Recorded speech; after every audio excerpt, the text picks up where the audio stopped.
उत्तर प्रदेश विधानसभा सहित 5 राज्यों के चुनाव का रिजल्ट आ चुका है। 5 में से 4 राज्यों में बीजेपी ने अपनी सरकार बना ली है, लेकिन यूपी में वोट काउंटिंग से पहले ही ईवीएम को लेकर बवाल मच गया है। अखिलेश यादव ने प्रेस वार्ता कर मंगलवार को चुनाव आयोग को भी ईवीएम विवाद यानी कि ईवीएम टैंपरिंग से जोड़ दिया है। हेलो दोस्तों, एक बार फिर से स्वागत है आप सभी का आपके अपने यूट्यूब चैनल रेजोनेंस ज्ञान में। तो दोस्तों, आज हम फिर हाजिर हो गए हैं सिर्फ और सिर्फ आपके लिए और आपके ज्ञान को बढ़ाने के लिए एक और नया वीडियो लेकर। दोस्तों, आज का हमारा टॉपिक होने वाला है ईवीएम वर्सेस बैलेट पेपर। दोस्तों, आज मैं ईवीएम और बैलेट पेपर के बारे में आपको सारी जानकारी देने वाला हूं। आज हम जानेंगे कि ईवीएम का बैकग्राउंड क्या है, इसकी ज़रूरत हमें क्यों पड़ी, ईवीएम के एडवांटेज और डिसएडवांटेज क्या हैं, बैलेट पेपर के क्या एडवांटेज और डिसएडवांटेज हैं। साथ ही जानेंगे कि वीवीपैट क्या होता है, ईवीएम टैंपरिंग क्या होती है और कितनी सही है बैलेट पेपर से मतदान की मांग।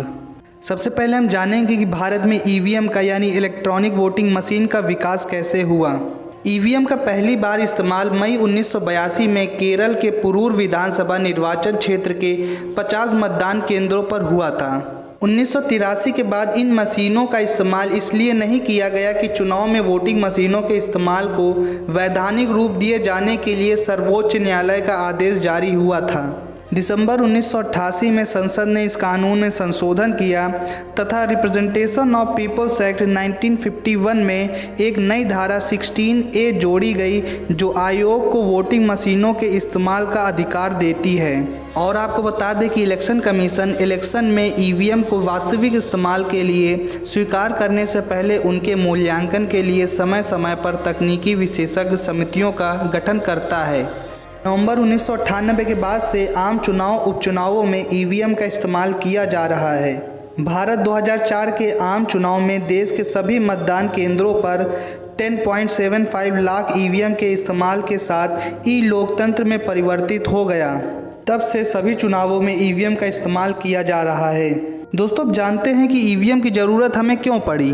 फ्री एंड फेयर इलेक्शन किसी भी देश के लोकतांत्रिक मूल्यों के लिए महत्वपूर्ण होते हैं। इसमें निष्पक्ष, सटीक तथा पारदर्शी निर्वाचन प्रक्रिया में ऐसे परिणाम शामिल हैं जिनकी पुष्टि स्वतंत्र रूप से की जा सकती है। दोस्तों, अगर हम ट्रेडिशनल इलेक्शन सिस्टम की बात करें यानी बैलेट पेपर की बात करें तो इन लक्ष्यों में से अधिकांश को पूरा करती है, लेकिन फर्जी मतदान तथा मतदान केंद्रों पर कब्जा जैसे अपराध लोकतंत्र के लिए गंभीर खतरे हैं। दोस्तों, अगर ईवीएम की प्रमुख विशेषताओं के बारे में बात करें तो इसकी सबसे बड़ी विशेषता है कि यह छेड़छाड़ मुक्त है तथा ऑपरेट करने में सरल है। और मजे की बात यह है कि इसकी विशेषता पर ही सवाल खड़े किए जाते रहे हैं। ईवीएम मशीनें अवैध मतों की संभावना को कम करती हैं, गणना प्रक्रिया तेज बनाती हैं तथा प्रिंटिंग कॉस्ट को घटाती हैं। ईवीएम मशीन का इस्तेमाल बिना बिजली के भी किया जा सकता है क्योंकि मशीन बैटरी से चलती है। यदि उम्मीदवारों की संख्या 64 से अधिक नहीं होती है तो ईवीएम के इस्तेमाल से चुनाव कराए जा सकते हैं। दोस्तों, एक ईवीएम मशीन में अधिकतम 3840 वोट दर्ज किए जा सकते हैं। दोस्तों, ईवीएम एक सुरक्षा का बड़ा मुद्दा है, तो चलिए हम जानते हैं कि ईवीएम सेफ़ है या फिर नहीं। इलेक्शन कमीशन बार बार कहता रहा है कि ईवीएम स्ट्रांग है, सेफ़ है और इसमें छेड़खानी नहीं की जा सकती है। टैंपरिंग या छेड़खानी का अर्थ है कंट्रोल यूनिट की मौजूदा माइक्रोचिप्स पर जो सॉफ्टवेयर प्रोग्राम लिखे होते हैं उनमें बदलाव करना या कंट्रोल यूनिट में नई माइक्रोचिप्स इंसर्ट करके सॉफ्टवेयर प्रोग्राम शुरू करना और बैलेट यूनिट में प्रेस की जाने वाली ऐसी कीज़ बनाना जो कंट्रोल यूनिट में दर्ज परिणाम को प्रभावित करने की क्षमता रखती हैं। ईवीएम कंप्यूटर नियंत्रित नहीं है बल्कि स्वतंत्र मशीनें होती हैं और इंटरनेट या किसी अन्य नेटवर्क के साथ कभी भी कनेक्ट नहीं होती हैं, इसलिए किसी रिमोट डिवाइस के जरिए इन्हें हैक करने की कोई गुंजाइश नहीं है। ईवीएम में वायरलेस या किसी बाहरी हार्डवेयर पोर्ट के लिए कोई अन्य ईवीएम एसेसरीज के साथ कनेक्शन के जरिए कोई फ्रीक्वेंसी रिसीवर या डेटा के लिए डिकोडर नहीं है, इसलिए हार्डवेयर पोर्ट या वायरलेस या वाईफाई या ब्लूटूथ डिवाइस के जरिए किसी प्रकार की टैंपरिंग संभव नहीं है। सॉफ्टवेयर सुरक्षा के बारे में बात करें तो मैन्युफैक्चरिंग के स्टेज पर ही कड़ा सुरक्षा प्रोटोकॉल लागू किया जाता है। ये मशीनें 2006 से ही अलग अलग वर्षों में मैन्युफैक्चर की जा रही हैं। मैन्युफैक्चरिंग के बाद ईवीएम को राज्य और किसी राज्य के भीतर एक से दूसरे जिले में भेजा जाता है। मैन्युफैक्चरर इस स्थिति में नहीं हो सकते कि वे कई वर्ष पहले यह जान सके कि कौन सा उम्मीदवार किस कॉन्स्टिट्यूएंसी से चुनाव लड़ेगा और बैलेट यूनिट में उम्मीदवारों का सीक्वेंस क्या होगा।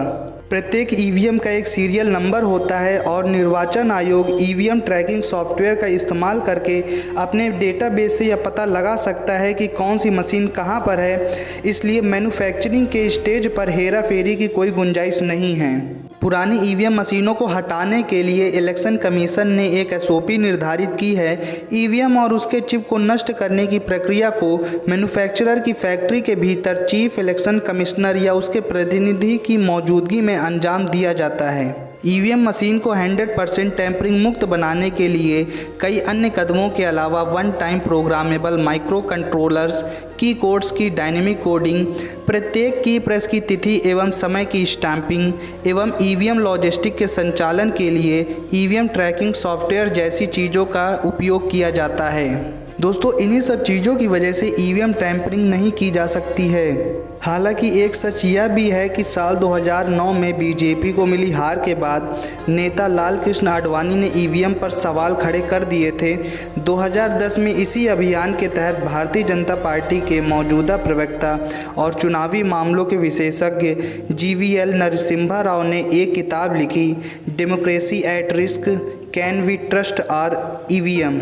बीजेपी के वरिष्ठ नेता सुब्रमण्यम स्वामी ने भी ईवीएम के जरिए वोटों का होलसेल फ्रॉड करने का आरोप लगाया था। सुब्रमण्यम स्वामी के मुताबिक 2009 के चुनाव में 90 ऐसी सीटों पर कांग्रेस को जीत मिली जो संभव नहीं थी। यानी कि जब कोई पार्टी हारती है तो वह अपनी हार की वजह ईवीएम को बताती है।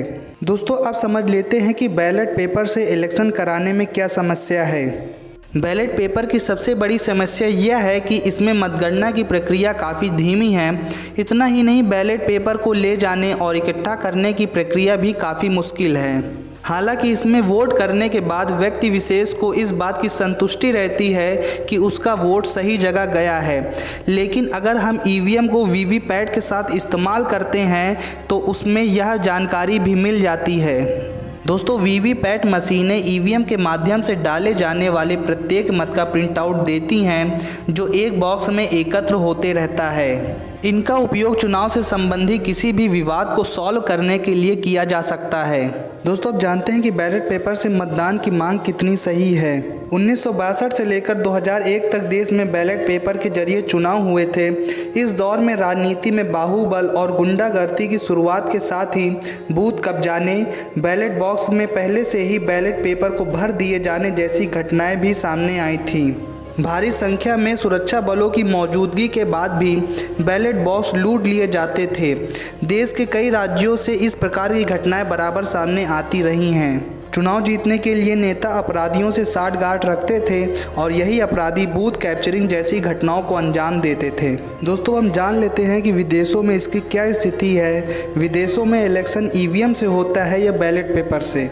दोस्तों, लगभग 24 देश ऐसे हैं जहां किसी प्रकार की इलेक्ट्रॉनिक वोटिंग या इसी तरह की कोई वोटिंग सिस्टम अपनाया गया है। इनमें एस्टोनिया जैसे छोटे देश से लेकर सबसे पुराना लोकतंत्र अमेरिका तक शामिल है। इन देशों के अलावा Australia, Belgium, Brazil, Canada, Estonia, Finland जैसे कई देश ईवीएम का इस्तेमाल करते हैं। लेकिन दोस्तों, कई देश ऐसे भी हैं जिन्होंने ईवीएम पर बैन लगा रखा है। आयरलैंड ने 3 साल तक रिसर्च के बाद सुरक्षा और पारदर्शिता का हवाला देते हुए इसे बंद करा दिया।